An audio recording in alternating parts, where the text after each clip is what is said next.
Let me ask you guys a question. Do you guys laugh when you see things like you saw last night on Monday Night Raw, WrestleMania season, few weeks before WrestleMania? Do you laugh when you see a beast like Brock Lesnar come to the ring in his cowboy hat, in his ugly Christmas sweater, and he's bouncing around smiling from ear to ear in sheer joy? No care in the world. He's patting little children on the head, high-fiving little kids, holding people's babies, basically. Do you laugh at that?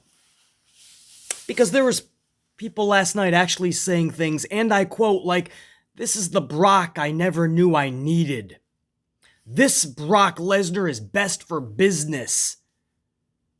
This is the best version of Brock Lesnar. This Brock is everything." Oh yeah, these were actual quotes. And I never felt more disconnected from the wrestling world. I had to remind myself what type of fan is saying these type of things. Do you laugh at that?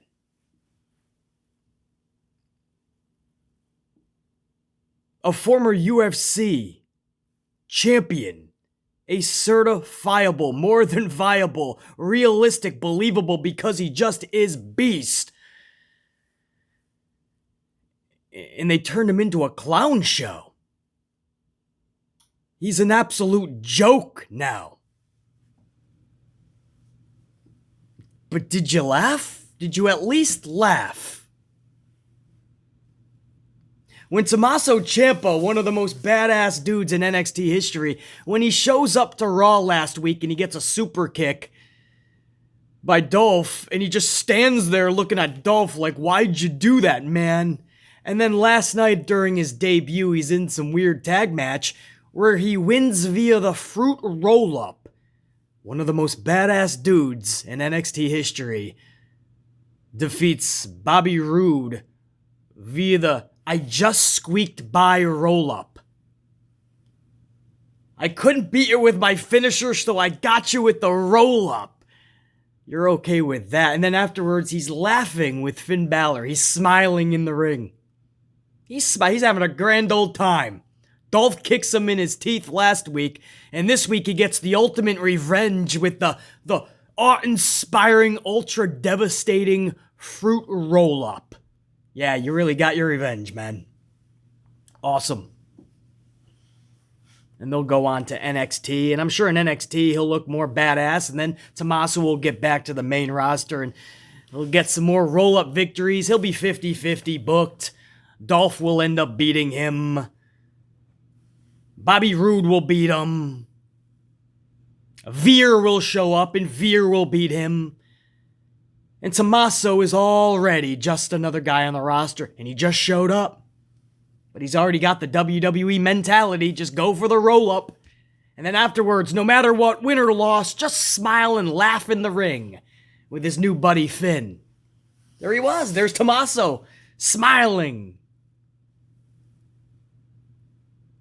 How many times does Tommaso Ciampa smile in NXT? You can count on one fucking hand. Why? Because he was a badass. You knew that when Tommaso was showing up, shit just got real. That's why we love Tommaso. Nope. Right before he went through the curtain, after Vince McMahon made him dye his beard more brown to get the gray out, then he said, "Smile more, kid. You gotta smile. People are attracted to a good smile. That's why we told Brock to smile more. Less seriousness, kid." Do you guys laugh at this version of Tommaso Ciampa? Squeaking by with roll-up victories and laughing and smiling afterwards. Did you laugh? Did you at least laugh? When Logan Paul was the surprise last night, now I'm not saying we thought it was going to be Cody Rhodes, but it's WrestleMania season and we do need some people to get back here so they can be inserted in certain storylines. At least have some semblance of a storyline. But no, Logan Paul shows up. Did you love it? Did you giggle? Did you bust a nut? Did you have to change your pants, your shorts, your trousers afterwards? And when it was all said and done, Logan Paul beat the shit out of the Mysterios because that's what he did. And it was so awkward, you can tell that this guy is playing wrestler and he gets to collect a huge payday at WrestleMania while all the while beating the shit out of actual talent along the way. But did you giggle? Did you laugh? Because as long as you laughed, I guess that's what matters, right? When you're seeing the trivia and the Jeopardy game show shit, and you're seeing the scooter races and the toga costume parties, or people like John Morrison doing yoga backstage before he was fired. We got all the yoga after you and all the water gun fights between you and The Miz. Now we're gonna release you. But did you laugh at the water gun fights? Did you laugh at the backstage yoga? Did you laugh at Dewdrop every time she danced to the ring? Do you laugh when the pancakes are being thrown by the New Day? Do you laugh every time you see the Catering Crusaders chase around Reggie or Dana Brooke? Only to run right back to catering when they put out the triple layered moose cake. Do you laugh? Because I'm not laughing.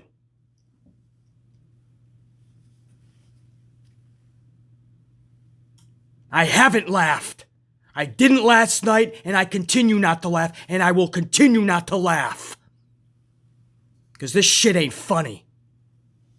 They lose viewers in droves. They'll get the little uptick because it's Mania season. They'll hit the 1.7s and 1.8s. Wouldn't be shocked if they even tip into the 1.9s because all your casuals will come back over the next 4 weeks. They will, because they need to see what is planned for Mania, should they give a shit. But I promise you, right after Mania, you're dipping right back to your new normal, which is around 1.5. And I showed you the trajectory. Every fucking year, they're losing nearly 300,000 viewers. I'll say that again. 300,000. Not 3,000 viewers. 300,000 viewers are leaving every year in the past 6 to 7 years. That's a real statistic. Within 2 years, they're at 1 million. If they're lucky. I'm seeing a company that I grew up loving. The main reason that I grew up loving pro wrestling as a whole, I'm seeing it destroy itself from within, its internal sabotage by the old bastard in Stanford, VKM, and we're all giggling. We're all letting it happen, right? We're sitting there in front of Vince McMahon's fucking Catering Crusader kitchen, where the triple layered moose cake is being dished out. You got Vince McMahon over here with a big pot of bullshit stew. And one by one, you're walking up to him, you're getting on your knees with your wooden bowl and your wooden spoon, and you're looking up at Vinnie Mac, and you're shouting out, "Please, sir, can I have some more?" And he's ready to pile on that bullshit stew, and you're gonna sit there and you're gonna accept it. And every time he gives you a new serving of bullshit stew, you know what you're gonna say? You're gonna say, "This is awesome," like the sheep that you are. You'll keep buying a ticket to the arenas. No matter what's happening, you could watch the Catering Crusaders chase around Dana Brooke, and every single one of them gets the 24/7 title within a 3-minute period. 2 minute, 1 minute, 30 seconds. 6 different champions. And you'll still say, "This is awesome." Come on, Timmy. Come on, Jerry. Let's all chant together. It's not awesome. It's not funny. What we all grew up loving is literally destroying itself, and it's become a parody of what it once was. In shocking and mostly pathetic ways, this company finds itself hitting new lows every week, every segment. New lows. That's not being dramatic. That's not over-embellishing. That's not exaggerating. It hits new lows every segment. And here we are in 2022, after some pretty bad WrestleMania seasons, and here we are doing it again in 2022. We're getting another horrendous, tragic, pathetic, negligent, reckless, irrelevant WrestleMania season. Nothing you saw last night got you excited for WrestleMania. I know this because I dissected the entire first hour live with you guys, and I have 2 full pages of notes for the last 2 hours. Not one segment did anything for WrestleMania. Did nothing for WrestleMania. Not to build intrigue or interest or excitement. But I guess the new standard is, did people laugh? Did you laugh? Are you giggling at Brock? Are you giggling at the scooter races? Are you giggling when you see Logan Paul show up? Are you giggling when Tommaso Ciampa, this badass, wins via roll-up and laughs with everyone afterwards? I got him. Did you see me? I got him. I got you. I got you. Tag, you're it. And he'll be beat next week. You'll 50-50 book Tommaso, and then you'll say, this is wrong. I don't think this is right. Then why'd you giggle in the first place? You can't have your cake and eat it too unless you're a catering crusader. You gotta pick. Which is it? Do you want a better product, or is this your bar? Is this what you're gonna laugh at and try to defend?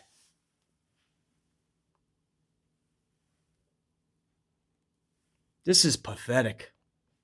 WrestleMania season, and you see this show last night, and you're getting Nikki Ash versus Rhea Ripley again? That's your match last night when it's done. They were a team, they split up, they had 106 matches, it's over. All of a sudden, out of nowhere, even after the Elimination Chamber, where them 2 and 4 other ladies settled their beef, they're right back in there. There's no reasoning. There's no explanation. They're just in the ring, the bell sounds, and Jimmy Smith just starts talking about how they had a beef in the past. Doudrop and Bianca Belair, again. Bianca did some amazing shit in that ring because Bianca Belair is amazing, but we got it again. How sad is it that the women's division, they just keep repeating the same matches? We get it enough with the men, but the women, that's a roster where if you can't manage that, then you're in deeper waters than we ever could have originally imagined. I understand the men's roster. There's a lot of moving parts, and Vince McMahon is at that age where he probably gets so overwhelmed that he just makes everything a triple threat or a fatal 4, or everything is a number 1 contenders match to set up a title match, or everybody is 50-50 booked because it's easier on the old bastard. But the women, if you can't handle that roster, this company is in a world of shit much deeper than we originally imagined. It's WrestleMania in a few weeks, and do you realize our biggest storyline to end the show, your main event, is Rollins and Owens in this weird tag team now, taking on RK Bro, and if Rollins and Owens win, they're added to this match in 2 weeks against Alpha Academy. Both teams. Apparently, RK Bro was already in this match in 2 weeks against Alpha Academy. And if Rollins and Owens win this one match, now they get a title match, and it's a triple threat. What are we even fucking talking about? Who gives a shit about Alpha Academy versus RK Bro anyway? You want to add a 3rd team now? You want to add a 4th, a 5th, a 6th? It wouldn't make a damn difference. What does this have to do for Mania in a big spot, a big way that we're going to give a damn about it? That we're going to want to buy a ticket to go to Texas? Or we're going to need to tune in on pay-per-view or Peacock? What is this tag team? This is the whole last month. RK Bro, scooter races and all that shit. That's been your main focal point for WrestleMania season. From before the Royal Rumble and after the Rumble. And here we are now after the Elimination Chamber, and we still have RK Bro and their stupid title quest for tag team titles. And that's your biggest storyline for WrestleMania. Do you realize that? It's trumping fucking Brock Lesnar and Roman at this point. That tells you how sad the state of affairs are in WWE. That is how we're ending our show, man. That's getting people intrigued. That's your cliffhanger. Wow, gotta see the triple threat tag match in 2 weeks. I think what's happening, and I know for a fact, it's not I think, man. People have been fucked around by Vince McMahon for so long. The product has been bad for so long that a lot of people are just lowering their bar now. They're lowering their standards and they're giving up. And instead of stopping watching, they're not going to stop watching. They're going to continue to watch, but just accept everything that Vince dishes out. They're going to accept everything because they're just giving up, right? They don't even want to fight anymore. They're done hooting and hollering. They're done watching and just being upset with everything because they know it could and should be better. So they're just going to give in. So they lower their fucking bar and now they're all in with Vinnie Mac. They're not going to put up the fight anymore. Not BC. Not BC. I can't. I grew up loving this shit. Pro wrestling's always been there for me. Good times, bad times, and indifferent times. Just like my Green Bay Packers, my New York Knicks, my New York Yankees, I'm going to be there for it, man. I love it. And when it sucks, just like any one of my teams, when it sucks, I'm going to be standing up the tallest and yelling out the loudest. At what point do you say enough and stop lying to yourself? Admit that this show absolutely sucks. It's not good. It is really bad television. Rematch after rematch every week. And then they take a few weeks off from a certain match. And then in a few weeks, maybe a month, maybe even 2 months. Wow. You'll end up getting it again for several weeks in a row. They'll go right back to the same match that they played out 8 weeks in a row previous. Gave it 4 weeks off, and now here it is for another 3 weeks. Rematch after rematch.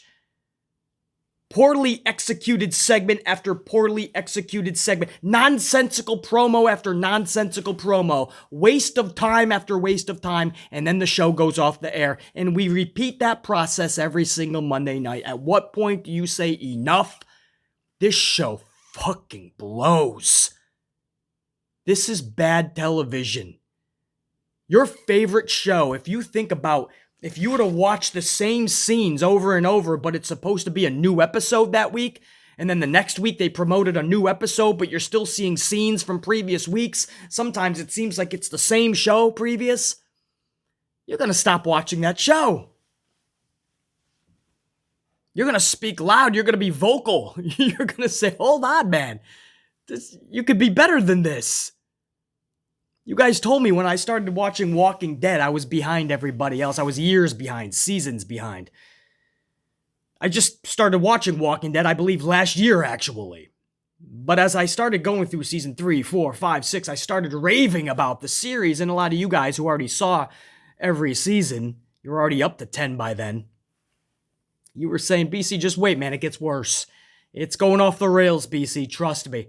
And I was like, nah, man, maybe for you, I'm good, man. There's no way this show can go off the rails. You're right. Here we are. By season 8 and 9, I started seeing that shit. Here we are, season 11, and it's nowhere near what it used to be, man. Nowhere near. It's like it lost itself. They killed off everybody, first of all. When you destroy it, like WWE, when you destroy your characters, you don't really have a foundation of a show anymore, do you? Luckily, they have a few left that we care about. But story-wise, everything, man, it's a shell of what it once was, and that's sad. But I still watch The Walking Dead at least, right? Season 11, I just watched the latest one this past Sunday. I'm still intrigued with it to a point, man. I still need to see Daryl coming in, being a fucking stormtrooper in the future. I couldn't believe that preview. Right, there's things that are going on that while not as epic as before, I still can get behind. I still need to see. So Walking Dead at least hasn't totally lost itself. I still tune in. I still need to see this shit. It's still intriguing to see what happens with the characters that remain. With WWE, it's so much worse. I literally can watch a whole show, and it's either I've already seen it before, or I literally care about nothing that is happening, and even worse, I'm not caring about anything that's to come next week or the weeks following, and that's really sad when it's WrestleMania season. But there's no cliffhangers.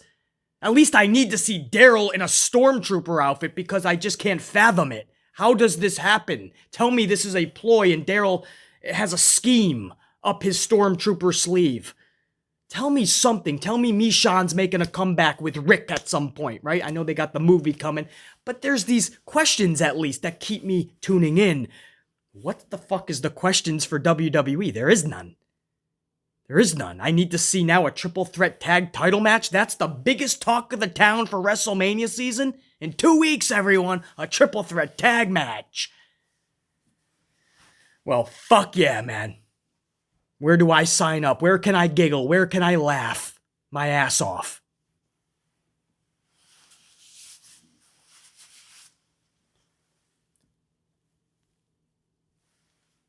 This show, I can't stand it. I really can't stand it. And then, no, I'm not. If you can't stand it, then don't watch it, man. I already said, just like my team, listen. You see this? You gotta listen. Just like my teams, if I love it, I'm not going to stop watching them. I'm going to voice out even more vocally and more loudly. I'm going to be more amplified because I love it and I know it should and could be better.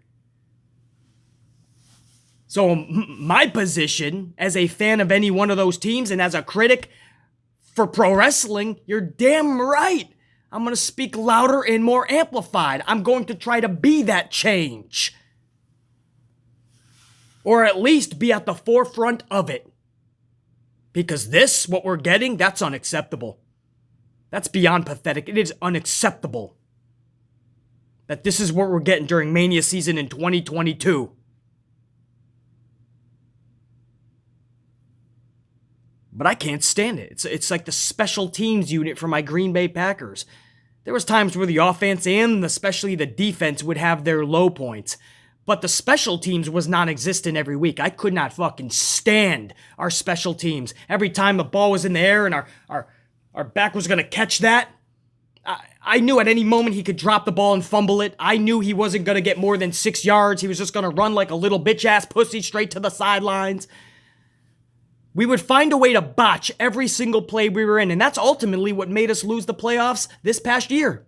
In the first round in Lambeau Field, Green Bay. Special teams absolutely destroyed us, and what sucks the most is that we were vocal about it from week number 1 in the preseason. We saw that shit.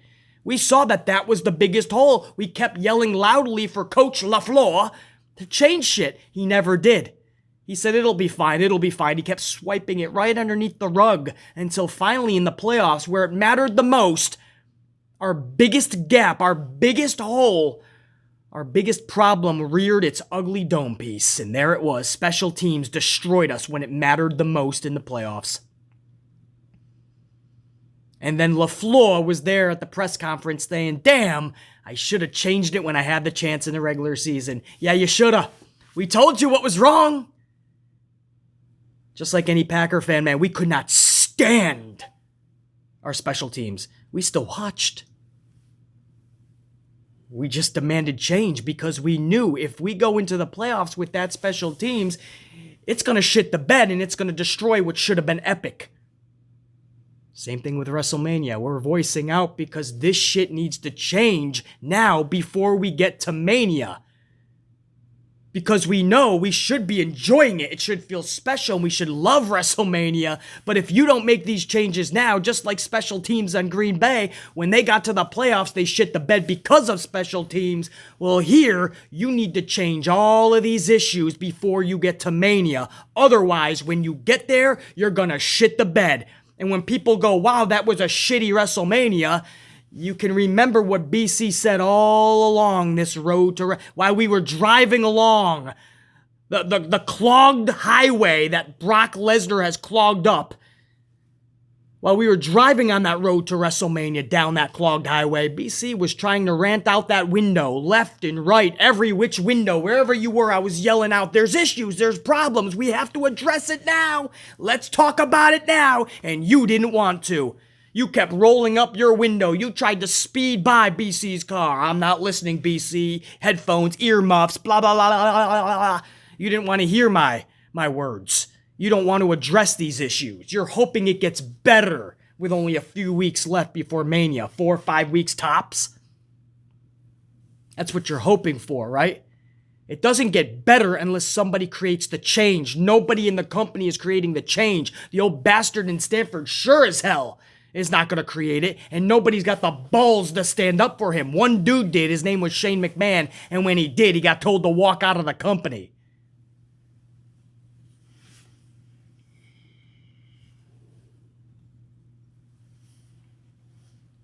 I'm not laughing at this shit.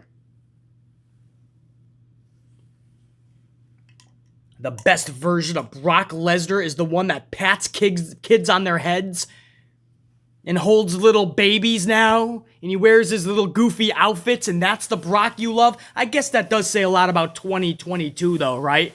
Anything that goes against the alpha male, man, we gotta demasculize everybody. Demanalize people, right? Get in touch with their fun side. Stop being such a man. Today's fucking society, we're scared of actual real men, right? People get offended by real men these days. You're too masculine. You're too much of an alpha.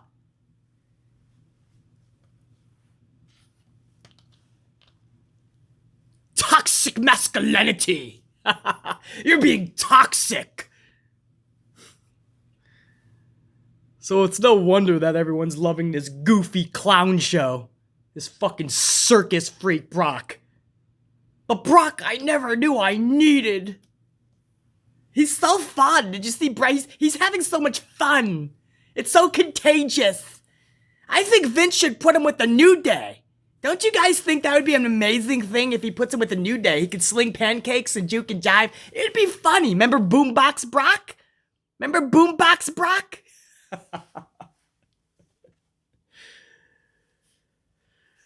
Listen, even BC could do a week of Boombox Brock, man. I'll LOL at that. Right? You just get a moment where you just fucking lost it for that week. Hey, we can laugh at that. I'll laugh at Boombox Brock. This is just the new Brock. This is what we've been seeing leading up to the fucking Rumble. Ever since he came back like a fucking, an ex-con who just got a job at the local Applebee's as a cook. Right? He comes back with the fucking beard, the hair tied up, his little fucking apron. You guys remember that picture? Looks like he just got out of prison and Applebee's just hired him. Go fucking here. You're our new cook. Just do me a favor. Don't piss or fucking spit in the pasta.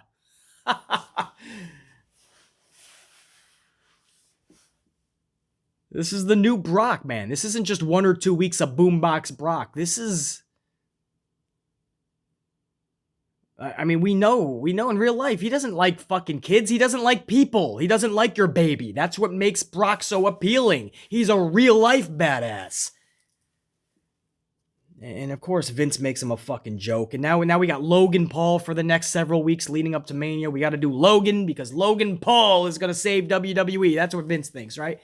It's Logan Paul, man. We got to bring in these outsiders that nobody in the pro wrestling world gives a fuck about. Send him on in, man. AEW sends Hook. Vince McMahon sends Logan. You're damn right that was a long cold open. And you want to know the sad part? The cold open is going to last longer than the review, I bet. Because, again, we already went over the first hour live together. That was last night. If you want my live reaction of hour number 1, after this, go check it out, man.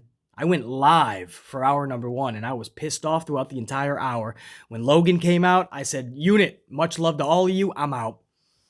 That's how fucking tragic that first hour was. So go back and check that one out. And what we're going to go over now is the last 2 hours of Monday Night Raw last night. And there was absolutely jack shit that happened. But I'll go over it with you. I did fucking notes. I put myself in a fucking pit of misery so that I could go over this with you guys. I hope you appreciate the work that I'm doing for you. Because this is not my idea of a good time.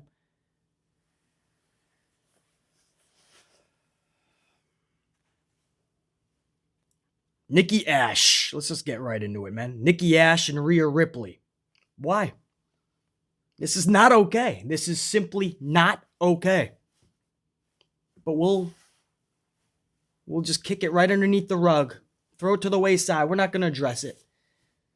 It's okay. I'm tired of complaining, Beastly. I'm just done with it, man. Whatever Vince wants to do. 2 minutes. 2-minute match. Literally 2 minutes. And Rhea hits the Riptide, and Ash isn't even almost a superhero anymore. I don't even know what she is. Vince McMahon stripped away that old school crazy Nikki Cross character that she had from NXT, and she got to the main roster, and you slowly started to see her confidence and her self-esteem get stripped away like Vince loves to do with everybody. And then Ash felt like she was going to lose her job, so she created, with Killian Dane, her husband, they created this Ash character, and Vince McMahon got a hold of it and totally clowned it out. And now even with this changing character, she can't win a damn thing. That title reign, please. It was a joke that she got it because I knew they were going to do nothing with it and it wasn't going to help her one bit. I was right on both accounts. So now, not only is she still booked like a clown, now with this character, she just looks like a clown too. So in the end, this was a full-fledged 360 botch by Nikki. And I hope one day that everybody can realize this, come together, and maybe we can get our old school Nikki Cross back. Put this girl in some dark jeans, the black top, and let her rock. This is looking more and more of VKM inching Ripley into that Mania match. Bianca Belair versus Becky Lynch. But don't get it twisted. They're experimenting with Rhea Ripley in triple threats at the house shows that they are doing and coming up, like Madison Square Garden and shit. Rhea Ripley is in these matches. It looks like they're trying to test to see if that's the way they want to go. Don't be shocked if Rhea Ripley somehow weasels her way into what should be a singles match. I mean, that's what Bianca Belair was promised. But somehow Rhea will sneak in there because that's what Vince does. It's easier just to throw more people in there. Right? It doesn't even need a reason. There'll be no fucking reason. Rhea will just be thrusted in there. Remember when Charlotte got thrusted into the Ronda-Becky match? Vince McMahon just announced Charlotte out there. It's going to be a triple threat now. And everyone's like, wait, what? No rhyme or reason. Damian Priest defeats Shelton Benjamin. Vince must have needed a bathroom break because this match accidentally went 5 minutes. 5 whole minutes. How did that happen? What happened? Fucking, Damian Priest defeats Shelton Benjamin. Yeah, I think I already said that. Whatever, man. This is WrestleMania season. If you weren't asleep, how dare you? It's captivating, man. You had to see Priest defeat Benjamin. Post-match, Finn Balor came out and said he wants a U.S. title match next week. Simmer down, dude. You just got back 20 minutes ago. He just had a tag match with Tommaso, and they beat the Dirty Dogs, and here he is 20 minutes later, and now he's feeling fucking beefy again, and he wants a title. I'm all for Finn Balor getting booked strong. How about you book him strong first, and then you have him go for titles? Everything in this company is ass backwards. Oh, who are we kidding? It's WWE. Fuck it, right? We're just supposed to go with it. Why argue anymore? You just got back? Of course you get a title match. You just got back. That's your reward for coming back to the roster, man. You get a title match. That was literally hour number 2. What the fuck did I just talk about? Nikki Ash and Rhea Ripley in a rematch. Damian Priest beating Shelton Benjamin. And then, no. You know what ended hour number 2? Oh, get this. This is what ended hour number 2. Ready? Reggie was middle of the ring. Reggie. And he calls Dana Brooke out to the ring so he can get something off his chest. Dana does do such. He's in the ring now. Reggie starts talking about their relationship. And South Carolina was epic, man. They gave the loudest what chants. That's funny. We just did the what. But they gave the loudest what chants that BC has heard in years. It was loud. Everything Reggie would say would be followed by what? What? I loved it.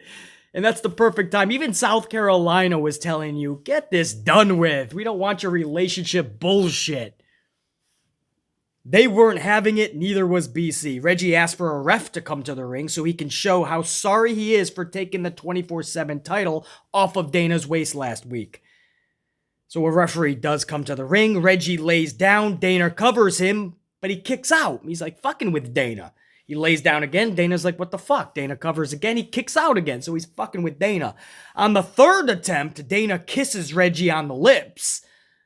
Supposedly, I mean, the hair is blocking everything, but she's lip locked for the entire 3 count, so Reggie is distracted by the kiss. And the 24/7 title goes over to Dana Brooke. From there, the 24/7 catering crusaders hit the ring, and there was a moment when Ninja Tozawa fell into the arms of Tamina. Tozawa goes for a kiss, but Tamina drops him like a bad habit. Tamina was not having it. So Ninja Tozawa was obviously watching backstage, and he was getting horny and turned on by Dana Brooke and Reggie. I mean, that's what you're telling me, right? The second that Ninja Tozawa comes across any type of pussy, he's sticking out his lips. And while he was in the arms of Tamina, you know, he's cradled up right against those bazookas that fucking Tamina's carrying. So he's probably getting an extra hard on. Who knows, man? I don't know what's happening, bro. I'm over here and I gotta do notes on this shit. You guys got to just watch it and know how fucking corny and stupid this was. I had to take notes. Like, how do you review something like this? You think this shit is easy? No, you gotta fucking now dissect this. You first gotta write it all down, and then you gotta dissect what you just witnessed.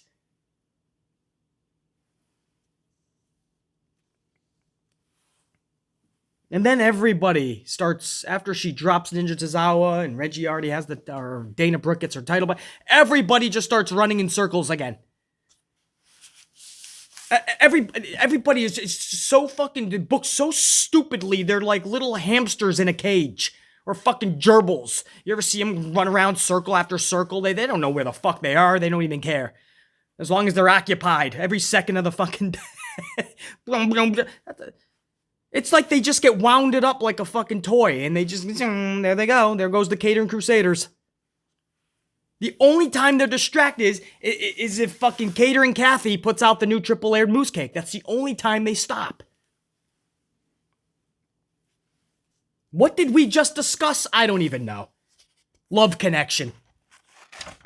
That ended hour number 2. We go into hour number 3. Let me fucking get a swig here. The things I do for you guys, man. Things I do for you. By this point, going into hour number 3, I wanted to put my dome piece to a fucking brick wall. I wanted to take Lucille.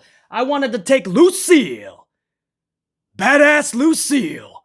I wanted to take her straight onto the WWE script, the Raw script, and just start bashing that thing with Lucille.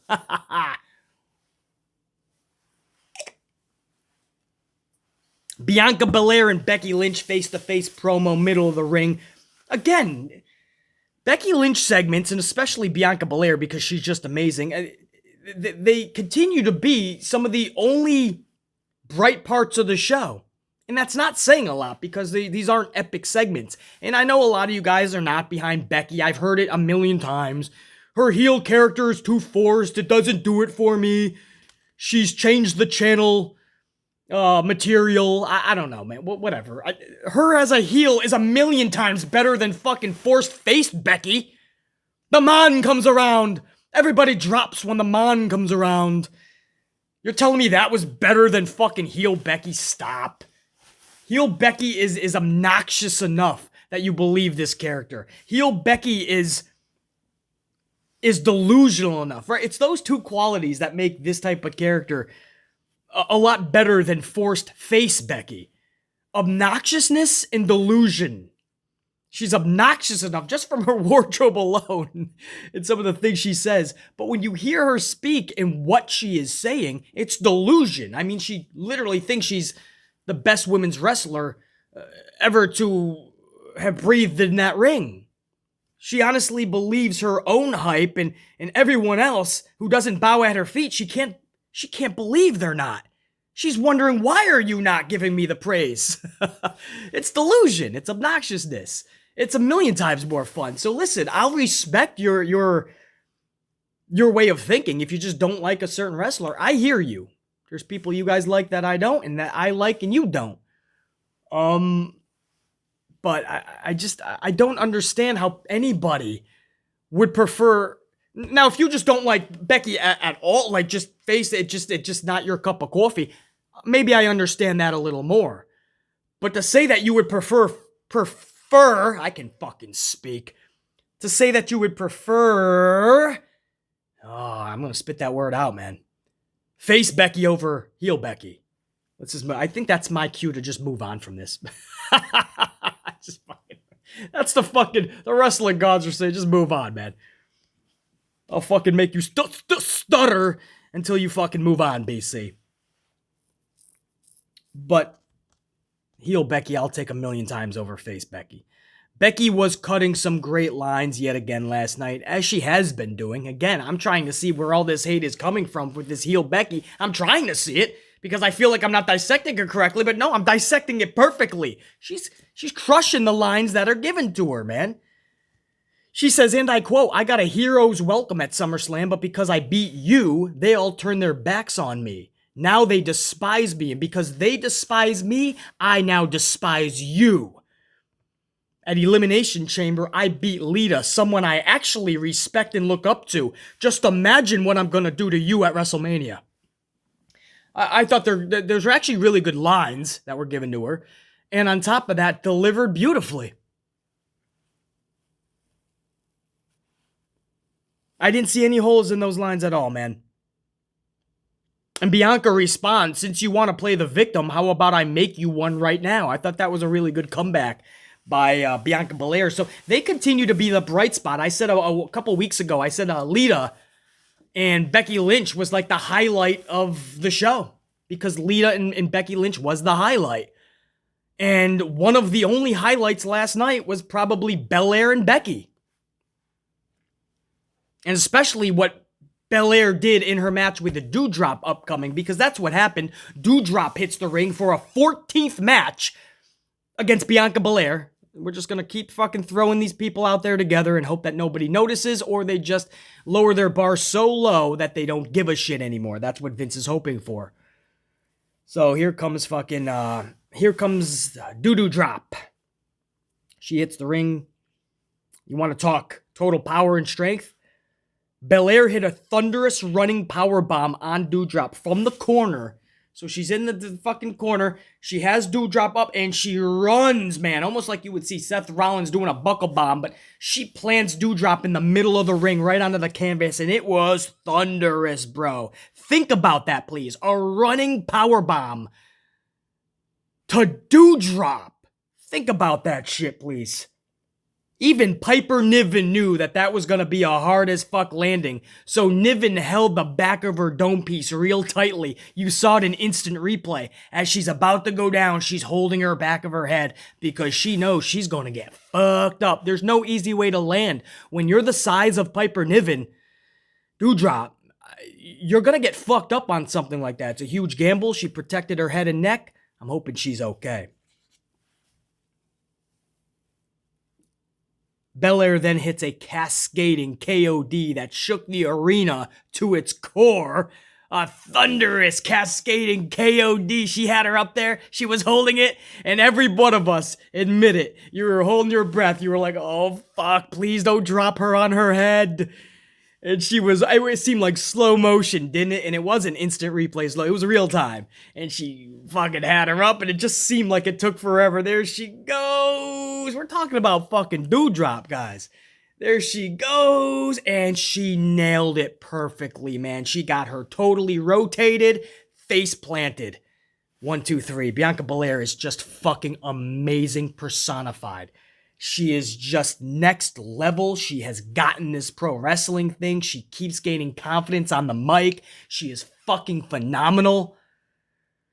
I'm so glad she's getting the time of day, man. She's got some big fucking wins. I wish they would carry that momentum, but she's got some big shit, man. You saw her Survivor Series booking, her Royal Rumble last year, the Elimination Chamber this year. She's gotten some of the big pay-per-view W's that a lot of wrestlers can only dream about. And again, that 26 seconds at SummerSlam really destroyed that momentum. I'm hoping she not only gets it back, but now they let her rock with it. No more hiccups or fucking massive derailments like what happened at SummerSlam last year. I am so proud of that girl. Let me give a proper respect to Bianca Belair, man. She's the real deal, man. Much love to her.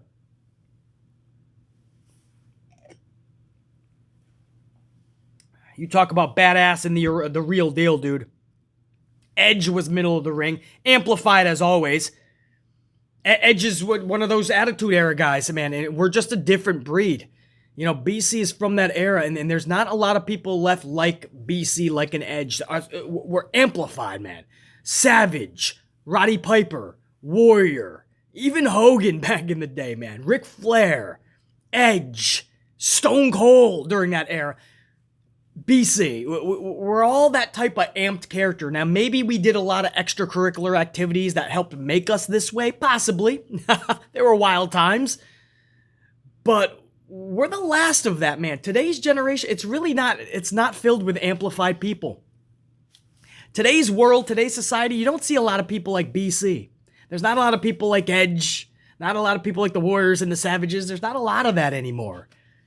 It's sad, you know? It's really sad. It's good in the way that maybe there's a lot of extracurricular activity not being done. So it's not altering the way people are. Who knows? But it's sad, man, that Edge is really it, you know? But at least we do have Edge in that ring performing for us, whether it's on the mic or wrestling, man. And you got BC talking about it. So you got a couple of amplified dudes, man, still rocking it out. But it's sad that that's it, man. Edge.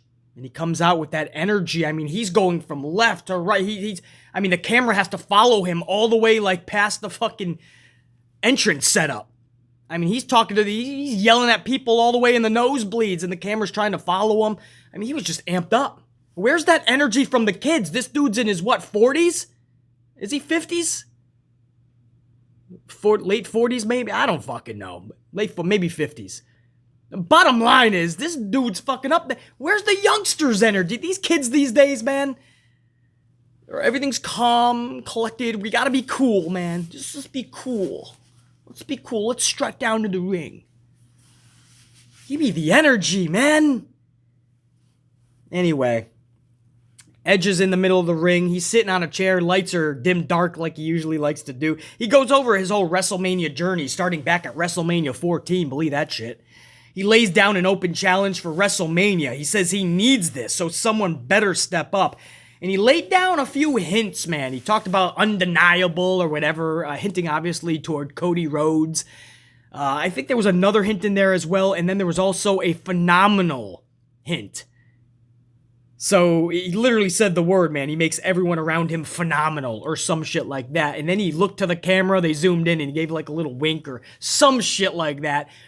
So even though there were several hints, and Cody was one of those hints, AJ Styles looks to be like that's the only play here, I think. Cody and Edge, sure, it'll be a good match, but I'm not sure that Cody and Edge trumps AJ Styles and Edge. It just makes way more sense, and I would not bring Cody back just to have a weird match with Edge. I wouldn't do that shit, man. I would have Cody and Randy Orton. If Orton wasn't involved in this stupid scooter shit, could you imagine what Randy Orton and Cody could do? Or even better yet, Tommaso Ciampa's first feud should have been with Randy Orton if Orton wasn't involved in this scooter shit. Tommaso Ciampa and Randy Orton actually have some history, some beef. You can Google that shit, man. Some social media shit. Randy Orton actually said one of the only dudes he'd like to work with in NXT, he said this a while back, was Tommaso Ciampa. Could you imagine Tommaso's NXT character, not this fucking shell that you're seeing on the main roster so far, but NXT Tommaso taking on legend killer Randy Orton, like that type of Viper character? Could you imagine that story, bro? But here's BC going off and being creative and smart. You can't do that with Vince. You gotta lower down, dumb yourself down, lower that bar, lower that standard. I refuse. So Edge is hinting over to, I believe it's gonna be AJ Styles with that phenomenal tease. And then the main event was completely and utterly pathetic. Owens and Rollins in a tag match against RK Bro. If Owens and Rollins win, they're added to a title match in 2 weeks that supposedly already consisted of RK Bro in the Alpha Academy. So it's a lose-lose situation. We have to watch this stupid match last night, and the reward is a match even more stupid in 2 weeks. It's a lose-lose situation. Rollins and Owens do win this match. We knew they were gonna. I mean, that was the whole fucking setup to this. So Rollins and Owens win, and we get a triple threat circus schmaz in 2 weeks. Well, fucking yay. It's Mania season, and this is our biggest fucking story. Mania season. Few weeks away from Mania. Just a few weeks. And this is how we're going off there. No cliffhanger at all, by the way. None. Nothing to get you needing to tune in next week. Nothing. In fact, your lasting visual is RK Bro getting beat. And Rollins and Owens now having a match in 2 weeks with RK Bro yet again. So just another one. And then you're going to throw in Alpha Academy, who we've already seen 6 times, with RK Bro. So it's just, we're looking forward to a rematch, only with more of a clusterfuck. More of a schmaz. That's what we're doing. But I'm being too negative, and I'm just, I call out too much of the bullshit, and I don't talk too positively about the, but what more positive do you want? What more positive can I possibly give you? The show is absolutely that bad. It sucks to the point where my cold open is usually longer than the actual review. This show sucks. This show is I can't stand this fucking show. Just like the Packers special teams. I'll watch because I love the team. But I'm going to voice out, man. The special teams for the Green Bay Packers needs to change next year. It's a must. This product needs to change before Mania, which is only a few weeks away. I can't be the only one to sound the alarm and go, uh-oh, this Mania season sucks just like the last several. And here we are, we're doing the same thing and nobody wants to speak the fuck out. We're gonna giggle because Brock had an ugly Christmas sweater and a cowboy hat on. And now he's slapping high fives with kids. It's funny, Baisley. You gotta learn to laugh, man. With where we were in the world the last couple years, BC, this is just Vince giving us a laugh. Let's just laugh for a few years, Beasley. Let's laugh. Oh, yeah. Why don't you laugh when the ratings go to fucking under 1 million for this fucking show eventually? Again, they're going to get the uptick the next several weeks because it's Mania season. They may even hit 1.9. They could do it. It's Mania season. A lot of casuals just want to see what's happening. Should I tune in? Wait till after Mania and they start dipping down again, man. Laugh. Laugh at the company you supposedly love and you root for and you want to see it succeed. Watch how fast it fucking fails. Laugh when there is no more fucking WWE. How's that? I'm not gonna laugh. There's nothing funny on the show, bro. I'm not laughing at scooter races or toga parties. I'm not laughing at Jeopardy game show segments. I'm not laughing at the water gun fights. I'm not laughing at bunny rabbit costumes. I'm not laughing at dewdrop dancing. I'm not laughing at flying pancakes. I'm not laughing at this fucking stupid clown version of Brock Lesnar. I'm not doing it. I'm not laughing at catering crusaders chasing each other around for a fucking toy at this point. I'm not laughing, man, because we need to get serious, dude. You got awesome talent like Tommaso Ciampa, and you're having him win in fruit roll-ups and laughing and giggling afterwards? Smiling? That's Tommaso in just his first debut, his first match on the main roster.